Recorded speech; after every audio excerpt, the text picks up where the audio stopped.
भगवते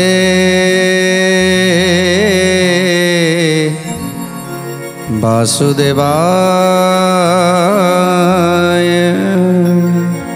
आज गुरुदेव कहउछंती हे राजा पुण्यात्मा लोक सदा सर्वदा प्रभुंकर भक्त होता है। जो माने पुण्य करती पुणी पर जन्म से माने पुणी धनी घरे जन्म होता कारण सेमानंक उपरे दायित्व प्रभु न्यस्त करिथांती समाज रो दायित्व। तेणु जो माने अधर्म करती अन्याय करती अनीति करती सेमानकु प्रभु कहीं धनी करिवे कहीं सेमानकु राजगादी रे बसैबे आउ के कहीं सेमानकु लोक मानकर दायित्व रे छाड़िबे। तेणु सेइति पई पुण्यवंत लोक ही जहाँ प्रभु परीक्षा करिथांती अनेक परीक्षार से उत्तीर्ण होता है से ही केवल ताकू ही केवल प्रभु दायित्व दे था पर जन्म से पुणी राजगादी रे बसी थाए एवं सेवा करुए समस्त।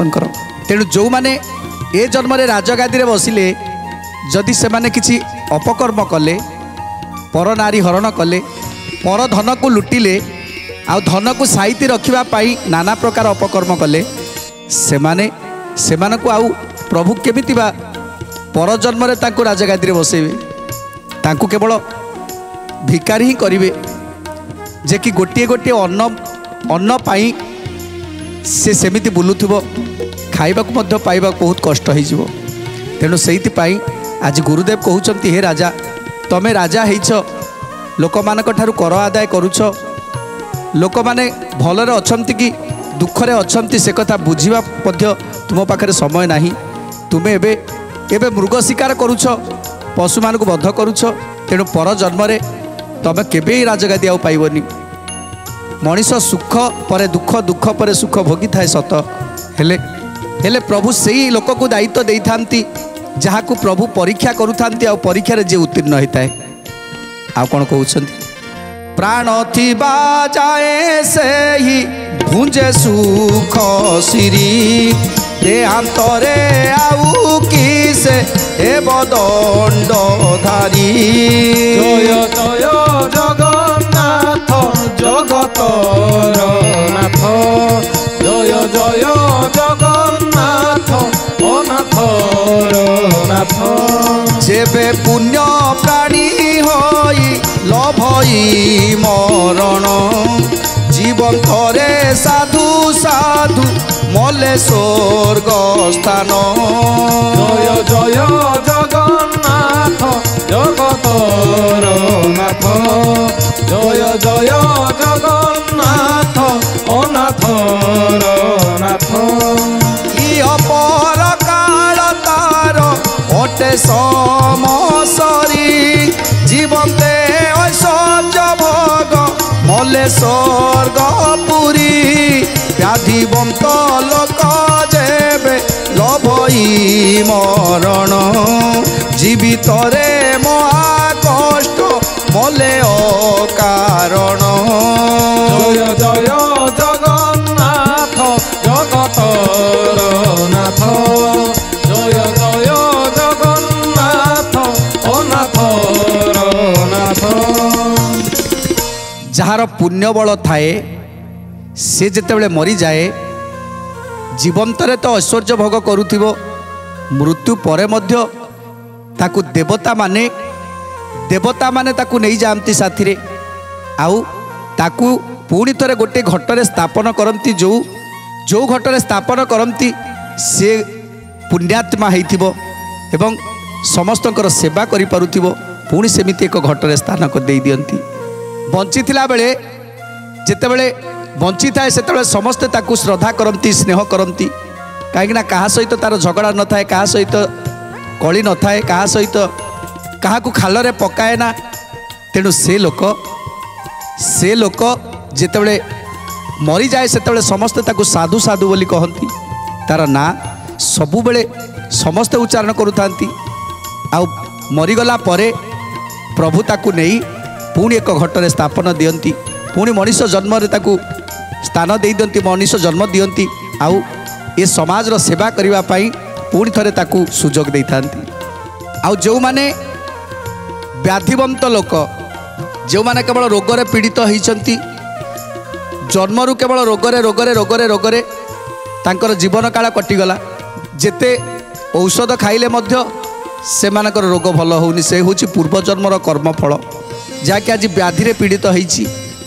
तेणु ए जन्म जदि से किसी पुण्य अर्जन न करे से मध्य पापरे घांटी हम आउे आउ तार पुनर्जन्म हबनी सत मनीष जन्म हो पारिबनी पुणी एक पुणी 84 कोटी जोनि भितरे जन्म होबाकू पड़िबो ताकू। तेणु हे राजा तमे राजा हेई अन्याय कले तमे केबे आ मनीष जन्म पाई पारिबनी एबे भी समय अछि एबे ठारू तुमे धर्म कार्य रे मन दियो। आउ कोन कहउछंती इयो पर लोके ताकू किछि सुख नाही सेई लोक माने पूर्वे विष्णु कर द्रोही।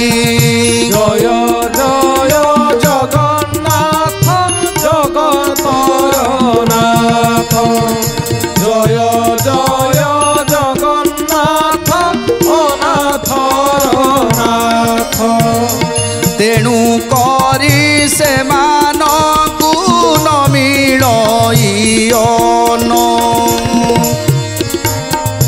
आपे अर्जी आपे पुणी हुए ही निमान। जय जय जगन्नाथ जगतर नाथ जय जय जगन्नाथ अनाथर नाथ। तेणु व्याधिवंत हेई जो माने मरंती से माने जीवित रे तो महाकष्ट पाई थांती मला परे मध्य से माने विष्णुकर द्रोही हो जाती। तेणु से मानको अन्न जल वस्त्र ये सब किछि मिले ना जदि जदि पापी हेई आमे जीवन काटिदेवा आउ शेष आमर जीवन चलीज आउे आमे विष्णुकर द्रोही हो जावा केबे केबे प्रभु आम डाक शुणिबेनी कि प्रभु आम कथा शुणिबेनी। तेणु बंचवाटा कष्ट हो ये जन्म जितेबाला मनीष जन्म पाई से किसी ना किसी आमको पुण्य अर्जन करने को पड़ो आमको किसी ना किसी पुण्य अर्जन करने को पड़ो। जो धन आम संचिवाई चाहूँगी आम कि धन संचिवा कि धन संचिवाई आसी आम ये बैंक रे डिपोजिट करवा टंका ना ये धन संपत्ति ये संपत्ति बाड़ी ये जमी बाड़ी किणवा ये सब करवा ये सब कले कौन लाभ अच्छी। जदि धन संपत्ति रखिबा जदि किसी धन संपत्ति रखापी चाहूँगी ताले पुण्यर संपत्ति किसी रोजगार करने को पड़ो किसी पुण्य संपत्ति रोजगार करने को पड़ो पुण्य करने को पड़ो धर्म करने को पड़ो दान करने को पड़ो आ ता नहेले ये जन्मटा तो जीव वृथारे जीव ता पर जन्म आम केबे भी शांति पाइबानी। तेणु जदि आमे किछि संचय करी रखिबा ताहले आमको अन्न जल वस्त्र रे अभाव रहिबनी। जेमिति आमे वर्तमान संसार रे अछंती आमे रोजगार काहे करूछंती आमे संचय काहे करूछंती ना केवल आमे जदि आगको केमिति भल आगको जदि पैसा रोजगार नहला से पैसा आमे चली जिबा सेइति आमे किछि पैसा धन संचय करूछंती सेमिति आमे परजन्म को मध्य किछि संचय करने दरकार कौन ना किछि पुण्य अर्जन करने दरकार। सेमिति धन संचय करने पाई आमे सबुबले तत्परता प्रकाश करूछंती राति दिन सोउ नाहंती केमिति धन रोजगार हम सेमिति किछि पुण्य अर्जन करने पाई सेमिति राति दिन एक करने को पड़ो। आउ जदि पुण्य अर्जन न करिसंती ताहले वृथा जीवन हो जीव। अनहीन जेउ प्राणी से ही बड़ पापी से पुणी पारिब काई कृष्ण नाम जपी। जय जय जगन्नाथ जगतर नाथ जय जय जगन्नाथ अनाथर नाथ। ओके कदर्थ ना तार हेउ थाए काए ଅନୁକ୍ଷଣେ ଖାଇବାକୁ ସେହି ଲଡ଼ୁ ଥାଏ। ଜୟ ଜୟ ଜଗନ୍ନାଥ ଜଗତର ନାଥ, ଜୟ ଜୟ ଜଗନ୍ନାଥ ଅନାଥର ନାଥ। ପୂର୍ବ ପୁଣ୍ୟ ଅନୁସାରେ ଅନ୍ନ ନ ମିଳଇ କ୍ରୋଟର ଅଗ୍ନି ପରାଏ ଜଠର ଜଳଇ। ଜୟ ଜୟ ଜଗନ୍ନାଥ ଜଗତର ନାଥ, ଜୟ ଜୟ ଜଗନ୍ନାଥ ଅନାଥର ନାଥ। ଅନ୍ନହୀନ ମହାପାପୀ ଯେଉଁମାନେ ଜନ୍ମ ନେଇଛନ୍ତି ଟିକେ ଅନ୍ନ ପାଇବା ପାଇଁ ବର୍ତ୍ତମାନ ତାକୁ କଷ୍ଟ କରିବାକୁ ପଡ଼ୁଛି। ଯେତେ କଷ୍ଟ କଲେ ଯେତେ ରୋଜଗାର କଲେ ମଧ୍ୟ ସେମାନଙ୍କୁ ଅନ୍ନ ମିଳୁନି। କାହିଁକି ନା ପୂର୍ବ ଜନ୍ମରେ ସେ କାହାକୁ ଅନ୍ନ ଦାନ କରିନି, କାହାକୁ ଖାଇବାକୁ ଭଲରେ ଦେଇନି, ଅତିଥିମାନଙ୍କୁ ଘଉଡ଼େଇ ଦେଇଛି, ଅତିଥିମାନଙ୍କର ମନକୁ ଚିହ୍ନିନି, ତାଙ୍କର ପେଟ କଥା ଚିନ୍ତା କରିନି, ଦୁଃଖୀ ଦରିଦ୍ରଙ୍କ କଥା ଭାବିନି। ସେଇଥିପାଇଁ ଏ ଜନ୍ମରେ ସିଏ ଏମିତି ଜଣେ ଜନ୍ମ ନେଇଛି ଅନ୍ନହୀନ ପ୍ରାଣୀ। ଯେତେ ରୋଜଗାର କଲେ ମଧ୍ୟ ତାକୁ ଖାଇବା ପାଇଁ ମଧ୍ୟ 2 ଗଣ୍ଡା ମିଳେନି, 2 ଗଣ୍ଡା 2 ମୁଠା ଖାଇବାକୁ ମିଳେନି। ତେଣୁ ସେ ଲୋକ ଯଦି ଏ ସମୟରେ ଏ କଥାକୁ ଚିନ୍ତା କରିବ ଯେ ମୁଁ ପୂର୍ବ ଜନ୍ମରେ କିଛି ଭୁଲ କାର୍ଯ୍ୟ କରିଛି ବୋଲି ଏ ଜନ୍ମରେ ଆଜି ମୋତେ ଏ ଦଶା ଭୋଗିବାକୁ ପଡ଼ୁଛି। ତେଣୁ ଏବେଠାରୁ ଅନ୍ନଦାନ କରିବାକୁ ପଡ଼ିବ କି ସମସ୍ତଙ୍କ ପ୍ରତି ସ୍ନେହ ସହାନୁଭୂତି ରଖିବାକୁ ପଡ଼ିବ, ପ୍ରଭୁଙ୍କ ପାଖରେ ଲୟ ରଖିବାକୁ ପଡ଼ିବ। ତାପରେ ଯାଇ ମୋର ଜୀବନ ସାର୍ଥକ ହେବ। ତାପରେ ଯଦି ସେ ଲୋକ ଚୋରି କରେ, ଡକାୟତି କରେ, ତାପରେ ଯଦି ସେ ଲୋକ ଅନ୍ୟାୟ କରେ, ଅତ୍ୟାଚାର କରେ, ତାପରେ ତାର ପରଜନ୍ମ କ'ଣ ହୁଏ। ତେଣୁ ରାଜା ଗୁରୁଦେବଙ୍କର କଥାକୁ ମନ ଧ୍ୟାନ ଦେଇ ଶୁଣୁଛନ୍ତି। ଯେ ରାଜାଙ୍କର ଚିନ୍ତାଧାରା ଥିଲା ଯେ ମୃଗ ଶିକାର କରିବି, କାହିଁକି ନା ମୁଁ ହେଉଛି ରାଜା, ଏ ଜଙ୍ଗଲ ମୋର, ଏ ଜଙ୍ଗଲରେ ବାସ କରୁଥିବା ପଶୁପକ୍ଷୀ ମଧ୍ୟ ସବୁ ମୋର, ଏ ପ୍ରଜାମାନେ ଏମାନେ ମୋତେ ସାହାଯ୍ୟ କରିବେ, ସୈନ୍ୟ ସାମନ୍ତମାନେ ସେମାନେ ସମସ୍ତେ ମୋର। ତେଣୁ ମୋ ପାଖରେ ଯେତେବେଳେ ଧନ ଅଛି, ମୋ ପାଖରେ ବଳ ଅଛି, ତେଣୁ ମୁଁ ଯାହା କରିପାରିବି। ତେଣୁ ସେଇଥିପାଇଁ ଆଜି ପଶୁ ଶିକାର କରିବା ପାଇଁ ବଣକୁ ଆସିଥିଲେ। ହେଲେ ପୂର୍ବଜନ୍ମର କର୍ମଫଳ ତାଙ୍କର ଭଲ ଥିବାରୁ ଆଜି ଜଣେ ଏମିତି ଗୁରୁଙ୍କୁ ପାଇଗଲେ। ଯଦି ପୂର୍ବଜନ୍ମର କର୍ମଫଳ ଭଲ ଥିବ ତାହେଲେ ଏ ଜନ୍ମରେ ଜଣେ ଭଲ ଗୁରୁକୁ ପାଇବା। ତେଣୁ ଆଜିକାଲି ଦୁନିଆରେ ଗୁରୁ ମିଳିବା ବହୁତ କଷ୍ଟ। କାହିଁକି ନା ଗୁରୁ କାହାକୁ କହନ୍ତି? ଜଣେ ଗୁରୁ ନିସ୍ୱାର୍ଥପର ଭାବରେ ଶିଷ୍ୟକୁ ଶିକ୍ଷା ଦାନ କରୁଥାନ୍ତି, ସେ ହେଉଛନ୍ତି ପ୍ରକୃତ ଗୁରୁ। ଯେମିତି ମା ବାପା ଯେତେବେଳେ ପିଲାଟିକୁ ଛୋଟରୁ ବଡ଼ କରନ୍ତି ସେତେବେଳେ କ'ଣ ହୁଏ ନା ସେମାନଙ୍କର କିଛି ସ୍ୱାର୍ଥ ଥାଏ। ରାତି ରାତି ଅନିଦ୍ରା ହେଇକି ତା ମୁଣ୍ଡ ପାଖରେ ଜଗିକି ବସନ୍ତି। ସେମାନଙ୍କର କିଛି ସ୍ୱାର୍ଥ ଥାଏ। ପିଲାଟି ଦେହ ଖରାପ ହେଲେ ରାତି ରାତି ନେଇକି ତାକୁ ମେଡ଼ିକାଲ ଯାଆନ୍ତି। ସେମାନଙ୍କର କିଛି ସ୍ୱାର୍ଥ ଅଛି। ପିଲାଟି ବଡ଼ ହେବା ପର୍ଯ୍ୟନ୍ତ ଯାହା ଯେତେବେଳେ ମାଗିଲା ତାକୁ ସେତେବେଳେ ଅବିଳମ୍ବେ ତାକୁ ପୂରଣ କଲେ। ସେଥିରେ କିଛି ତାଙ୍କର ସ୍ୱାର୍ଥ ଥିଲା।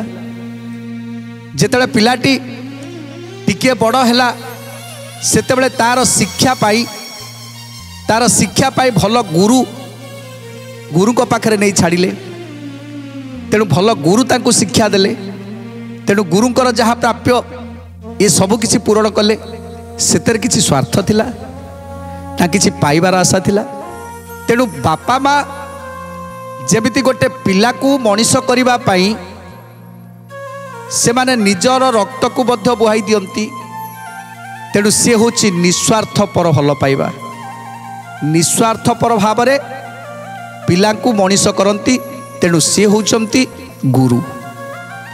ସେମିତି ଜଣେ ଯିଏ ଏ ସଂସାର ଜଞ୍ଜାଳରୁ ଉଦ୍ଧାର କରିବ, ଯିଏ ମାୟାମୋହ ସଂସାରରୁ ଉଦ୍ଧାର କରି ସଦ୍ଗତି କରିବ, ସଦ୍ଗତି ଦେଖେଇବ, ଯିଏ ମାୟାମୋହ ସଂସାରରୁ ଯିଏ ସଠିକ୍ ପଥ ଦେଖେଇଲା ବାଲା, ସିଏ ହେଉଛନ୍ତି ଜଣେ ଗୁରୁ, ଯିଏକି ସେ ସମସ୍ତଙ୍କୁ ଏତେ ସହଜରେ ମିଳନ୍ତିନି। ସଦ୍ଗୁରୁ ବୋଇଲେ ଯାହାଙ୍କ ପାଖରେ ଏ ପିତାମାତାଙ୍କ ଭଳି ନିସ୍ୱାର୍ଥପର ଭାବନା ଥିବ, ଯେ ଶିଷ୍ୟ ପାଇଁ ସବୁକିଛି ତ୍ୟାଗ କରିପାରୁଥିବେ। ଶିଷ୍ୟର ଆଗ୍ରହ ଅଛି, ତାର ପାଠ ପଢ଼ିବାର ଆଗ୍ରହ ଅଛି, ତାର ଶିକ୍ଷା କରିବାର ଆଗ୍ରହ ଅଛି, ପ୍ରଭୁଙ୍କ ପ୍ରତି ଭକ୍ତି ଅଛି, ପ୍ରଭୁଙ୍କ ପ୍ରତି ଲୟ ଅଛି। ତେଣୁ ଗୁରୁଜଣଙ୍କ ଚାହିଁବେ ଯେମିତି ମୁଁ ତାକୁ ଆହୁରି ଆହୁରି ଆଗକୁ ନେଇଯିବି ନିଃସ୍ୱାର୍ଥପର ଭାବରେ। ତେଣୁ ସେଇଭଳି ଗୁରୁ ଜଣେ ଦରକାର ଏ ଜୀବନକୁ ସଜାଡ଼ିବାକୁ। ସେମିତି ଜଣେ ଗୁରୁ ହେଇଗଲେ ଏ ଜୀବନଟା ସଜାଡ଼ି ହେଇଯିବ। ପରୀକ୍ଷିତ ମହାରାଜ ପୁରାଣକୁ ଶ୍ରବଣ କରୁଥିଲେ, କାହିଁକିନା ସେ ଜାଣିଥିଲେ ଗୁରୁ କହୁଛନ୍ତି ଯାହା ତାକୁ ଯଦି ମୁଁ କାର୍ଯ୍ୟରେ ଲଗାଇବି, ଯଦି ପୁରାଣକୁ ଶ୍ରବଣ କରିବି, ତାହେଲେ ମୋ ଜନ୍ମ ଜନ୍ମର ପାପ ଖଣ୍ଡନ ହେବ, ମୋ ପରିବାରକୁ କଳଙ୍କ ଲାଗିବନି, ମୁଁ ଏ ବ୍ରହ୍ମହତ୍ୟା ଦୋଷରୁ ମୁକ୍ତ ହୋଇଯିବି। ତେଣୁ ସେ କ'ଣ କରୁଥିଲେ ନା ମନ ଯୋଗ ଦେଇ ପୁରାଣକୁ ଶ୍ରବଣ କରୁଥିଲେ, ଅନ୍ୟମନସ୍କ ନାହିଁ। ପୁରାଣକୁ ଶୁଣିବା ବେଳେ ସେ ଅନ୍ୟମନସ୍କ ହେଉନଥିଲେ, ବରଂ ତାପରେ କ'ଣ ହେଲା ତାଙ୍କୁ ପଚାରୁଥିଲେ, ଗୁରୁଦେବଙ୍କୁ ଶୁକଦେବଙ୍କୁ ପଚାରୁଥିଲେ। ଯେତେବେଳେ ଜଣେ ଗୁରୁଙ୍କ ପାଖରୁ ଆମେ ଶିକ୍ଷା କରିବା, ଆମେ ଯଦି ଶୁଣିବାର ଅଭିପ୍ରାୟ ନେଇ ଗୁରୁଙ୍କ ପାଖରେ ବସିବା, ତାହେଲେ ଗୁରୁଦେବ ଆମକୁ ଭଲ ଭାବରେ ଭଲ କଥା ଶୁଣେଇବେ, ଭଲ କଥା ବୁଝେଇଦେବେ। ତେଣୁ ଆଜି ରାଜା ଗୁରୁଦେବଙ୍କୁ ପାଇଯାଇଛନ୍ତି। ତେଣୁ ଗୁରୁଦେବଙ୍କୁ ପାଇବା ପରେ ଚିନ୍ତା କରୁଛନ୍ତି ଯେ ଆଜି ମୋର ଅହଭାଗ୍ୟ ଯେ ମୋ ଭିତରେ ଯେଉଁ କାମନା ଥିଲା, ଯେଉଁ ବାସନା ଥିଲା, ଆଜି ସବୁକିଛି ମୋର ଧୋଇ ହୋଇଯାଇଛି। ଯେଉଁ ଶୁଣିବାର ଆଗ୍ରହ ଥିଲା ରାଜାଙ୍କର, ଜଣଙ୍କର ଶୁଣିବାର ଆଗ୍ରହ ନଥିବ, ଆମେ ଯଦି ତାକୁ କହିବା, ସିଏ ତରତର ହେଉଥିବ, ଆରେ କ'ଣ କହିବା କଥା କହିଦେ, ମୋତେ ମୋର ସମୟ ନାହିଁ। ତେଣୁ ତାକୁ କହିକି କିଛି ଲାଭ ନାହିଁ। ଯିଏ ଶୁଣିବା ପାଇଁ ଆଗ୍ରହ କରିବ ତାକୁ ଗୁରୁ ଘଣ୍ଟା ଘଣ୍ଟା ଧରି ବୁଝେଇବାକୁ ଚେଷ୍ଟା କରିବେ। ଯେପର୍ଯ୍ୟନ୍ତ ସେ ନ ବୁଝିଛି ସେ ପର୍ଯ୍ୟନ୍ତ ତାକୁ ଛାଡ଼ିବେନି। ତେଣୁ ଶୁଣିବାର ଆଗ୍ରହ ରହିବା ଦରକାର। ଜଣେ ଗୁରୁ କହୁଥିବା ସମୟରେ ମନ ଧ୍ୟାନ ଦେଇକି ଶୁଣିବା ଦରକାର। ତେଣୁ ରାଜା କହୁଛନ୍ତି ଯେ ହେ ଗୁରୁଦେବ, ଆଜି ମୋର ଅହଭାଗ୍ୟ ଯେ ମୁଁ ଆଜି ଆପଣଙ୍କ ପାଖରୁ ଏ ହିତ ବାଣୀ ସବୁ, ହିତ ଉପଦେଶ ସବୁ ଶ୍ରବଣ କଲି, ଯେଉଁଟାକି ମୋ ଆଖିରୁ ଆଜି ଅନ୍ଧ ପୁଟୁଳି କାଢ଼ିବା ପାଇଁ ସାହାଯ୍ୟ କରୁଛି। ଆପଣ ଯେଉଁ ଯେଉଁ କଥା ସବୁ କହୁଛନ୍ତି ତାହା ସବୁ ମୋ ହୃଦୟରେ ରହିଗଲା। ପ୍ରତ୍ୟେକ ଜିନିଷ ଯାହା ଆପଣ ମୋତେ ଶିକ୍ଷା ଦେଇଛନ୍ତି ତାହା ମୁଁ ନିଶ୍ଚୟ କରିବି। ଏହା ମୋର ଶିରୋଧାର୍ଯ୍ୟ। ହେ ଗୁରୁଦେବ, ଆଉ ମୋତେ କୁହନ୍ତୁ, ଯଦି ଏ ସଂସାରରେ ଆମେ ବିଳାସ ବେଶନରେ ରହିବା ପାଇଁ ଚିନ୍ତା କରୁଛନ୍ତି, ତାହେଲେ ପରଜନ୍ମରେ ଆମକୁ କଷ୍ଟ ଭୋଗ କରିବା ପାଇଁ ପଡ଼ିବ। ଯଦି ମୁଁ ରାଜା ହେଇଛି, ମୁଁ ତ ନିଶ୍ଚିତ ବିଳାସ ବେଶନରେ ଆଜି ରହିଛି, ତେଣୁ ମୋତେ ତ କଷ୍ଟ କରିବାକୁ ପଡ଼ିବ ଆଗକୁ। ତେଣୁ ସେ କଥା ଶୁଣି ଆଜି ଗୁରୁଦେବ କହୁଛନ୍ତି, ତମେ ରାଜା ହେଇଛ, ଏ ଜନ୍ମରେ ରାଜା ହେଇଛ, ପ୍ରଭୁ ଚାହିଁଛନ୍ତି ବୋଲି ତମେ ରାଜା ହେଇଛ, ପ୍ରଭୁ ଚାହିଁଛନ୍ତି ବୋଲି ତୁମେ ରାଜଗାଦିରେ ବସିଛ। ହେଲେ ତମେ ଯଦି ରାଜକର୍ମକୁ ଠିକ୍ ଭାବରେ ନ କରିବ, ପ୍ରଜାମାନଙ୍କୁ ଠିକ୍ ଭାବରେ ନ ପାଳିବ, ତାହେଲେ ତୁମକୁ ପ୍ରଭୁ କାହିଁକି ଭରସା କରିବେ? ଗୁରୁଦେବ କହୁଛନ୍ତି, ହେ ରାଜା, ମୁଁ ଜାଣିଛି, ମୁଁ ଆଜି ଯେତେବେଳେ ତୁମକୁ କହୁଛି ସେତେବେଳେ ମୋର ଅଧିକ ସ୍ପୃହା ବଢ଼ୁଛି ତୁମକୁ କହିବା ପାଇଁ। କାହିଁକି ନା କାରଣ ତୁମେ ଶୁଣିବା ପାଇଁ ଆଗ୍ରହ ରଖିଛ। ଯେ ଶୁଣିବା ପାଇଁ ଆଗ୍ରହ ରଖନ୍ତି ତାଙ୍କୁ ଗୁରୁଦେବ ନିଶ୍ଚିତ ଭାବରେ ସମୟ ଦେଇ ତାକୁ ବୁଝେଇବାକୁ ଚେଷ୍ଟା କରନ୍ତି। ଯେଉଁ କଥା ସବୁ କହିଲ ଯେ ଏ ଜନ୍ମରେ ତୁମେ ରାଜଗାଦିରେ ବସିଛ, ପର ଜନ୍ମରେ ତୁମେ କଷ୍ଟ ଭୋଗ କରିବ, ଦୁଃଖ ଭୋଗ କରିବ, ଏ କଥା ନୁହେଁ। ଆଜି ଯଦି ରାଜଗାଦିରେ ବସିଛ, ଆମେ ଆମ ପଞ୍ଚାୟତରେ ହେଉ, ଆମ ଜିଲ୍ଲାରେ ହେଉ, ଆମ ରାଜ୍ୟରେ ହେଉ କିମ୍ବା ଆମ ଦେଶରେ ହେଉ, ଆମେ ଯାହାକୁ ଚୟନ କରୁଛନ୍ତି, ଆମେ ଯାହାକୁ ମନୋନୀତ କରୁଛନ୍ତି ଯେ ଏ ହିଁ ରାଜଗାଦିରେ ବସିଲେ ଭଲ ହେବ, ଆମମାନଙ୍କର ଦୁଃଖ ବୁଝିବ, ଆମମାନଙ୍କ ସୁଖ ଦୁଃଖରେ ଠିଆ ହେବ, ତେଣୁ ଆମେ ସେଇ ଲୋକକୁ କେବଳ ଚୟନ କରୁଛନ୍ତି, ଆଉ ତାଙ୍କୁ ଜିତଉଛନ୍ତି, ଆଉ ତାଙ୍କୁ ରାଜଗାଦିରେ ବସଉଛନ୍ତି। ଯାହାକୁ ଆମେ ଚୟନ କରିଥିବା ସିଏ ଯଦି ରାଜଦ୍ରୋହୀ ହେଇଗଲା, ଯଦି ପ୍ରଜାମାନଙ୍କର କଥାକୁ ବୁଝିଲାନି, ଯଦି ସେ କେବଳ ନିଜ କଥା ଚିନ୍ତା କଲା, ନିଜ ପାଣ୍ଠିକି ବଢ଼େଇବା ପାଇଁ ଚେଷ୍ଟା କଲା, କାହା ଦୁଃଖରେ ସାହାଲାନି, କର ଆଦାୟ କରିବା ପାଇଁ ଚେଷ୍ଟା କଲା, ତାହେଲେ ପରବର୍ତ୍ତୀ ମୁହୂର୍ତ୍ତରେ ଆମେ ଆଉ ତାକୁ ରାଜଗାଦିରେ ବସାଇବା ପାଇଁ ଚିନ୍ତା କରିବା? କେବେ ନୁହେଁ ନା। ତେଣୁ ଆମେ ଚିନ୍ତା କରିବା ନାହିଁ ଆମର ଆଉ ଜଣେ ରାଜା ଦରକାର, ତେଣୁ ଆଉ ଜଣେ ରାଜାକୁ ଆମେ ଚୟନ କରୁଛନ୍ତି। ଏମିତି ପ୍ରଭୁ ମଧ୍ୟ ଏ ସଂସାରରେ କିଏ ଭଲ किए राजगादी बसिब प्रभु मध्य चिंता करुछन। तेणु एबे जे राजगादी बसी ताकू प्रभु परीक्षा करुछंती ये केते दुखी रंकीकर सेवा करुछि, केते निज पांठी की से बढ़ेवा पाई चेष्टा करुछि कि से निजे दान पुण्य करुछि। जदि निजे दान पुण्य करुथाए ताहले ताहले ताकू ही केवल प्रभु चयन करितांती। ये ही केवल उचित व्यक्ति याकू पर जन्म रे आकू पुणी राजगादी देवी, कहीं ये ही केवल संसार को सुधारी पारिबो, उचित मार्ग लोक मान को देखो। तेणु हे राजा तमें जो कथा कहूच निश्चित ताहा ठीक जे जदि ए जन्म रे किए धनी होइछि आर जन्म रे गरीब हबो, हेले जदि कर्म ठीक थिबो पुण्य कर्म थिबो ताले से केबे गरीब हबो, से पुणी से धनी घरे जन्म नब। लक्ष्मी देवी जेहु अटई बईरी जेहु अटई बईरी तेणु करी भोक ताकू चतुर्गुणे करी ताकू चतुर्गुणे करी। जय जय जगन्नाथ जगतर नाथ प्रभु जगतर नाथ। जय जय जगन्नाथ अनाथर नाथ प्रभु अनाथर नाथ।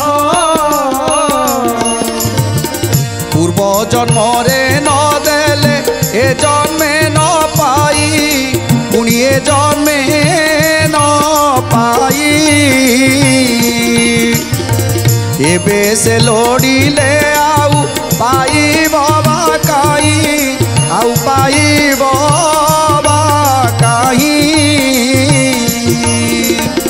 जय जय जगन्नाथ जगतर नाथ प्रभु जगतर नाथ।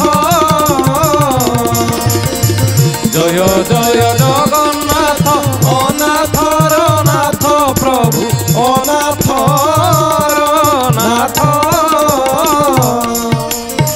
तेणु आहरी गुरुदेव कहउछंती जो माने पूर्व जन्म रे अन्नदान करि नथांती कि काहाकू खाइबाकू दिमुठा देई नथांती, दुखी रखिकर पेट को जानी नथांती चिन्ही नथांती, सेमाने कौन हुवंती जानिछ ए जन्म रे जन्म हुवंती सत हेले से केवल खाली खाँ खाँ हुवंती, खाली खाइबी हुवंती। जेते खाइबा परे भी तांको भोक हुए, खाई सारिबा परे भोक होउथुवो हेले पेट पुरु नथिवो, कहीं ना से काहाकू देई नथिबे ना। आ जदि केबे मिलिला ताको पेट पुरे ना, आउ जेते रोजगार कले से एमिति बाटरे चली जाए तांको खाइबा पाई मध्य रुहे ना। तेणु माँ लक्ष्मी सदा सर्वदा ता उपरे कोप करिथांती, सदा सर्वदा से दुख रे रही थाए। तेणु अन्न दान जो माने करुथांती, जो माने पेट चिन्ही थांती लोकंकर अन्न दान देई थांती, सेमानकू केबे अन्न उणा हुएनी। माँ लक्ष्मी सदा सर्वदा तांको पाखे पाखे रही थांती। आ कौन कहते सुंदर कथा जाना परवर्ती अध्याय। आज तो समय इशारा देलानी, आज बाणी विराम दबा टे प्रभुंर नाम संकीर्तन करी आज कार्यक्रम को समाप्त करवा। भज भज रे भज भज रे भज रे मन राधा गोविंद भज भज रे मन राधा गोविंद भज राधा गोविंद भज राधा गोविंद भज राधा गोविंद भज राधा गोविंद भज भज रे भज भज रे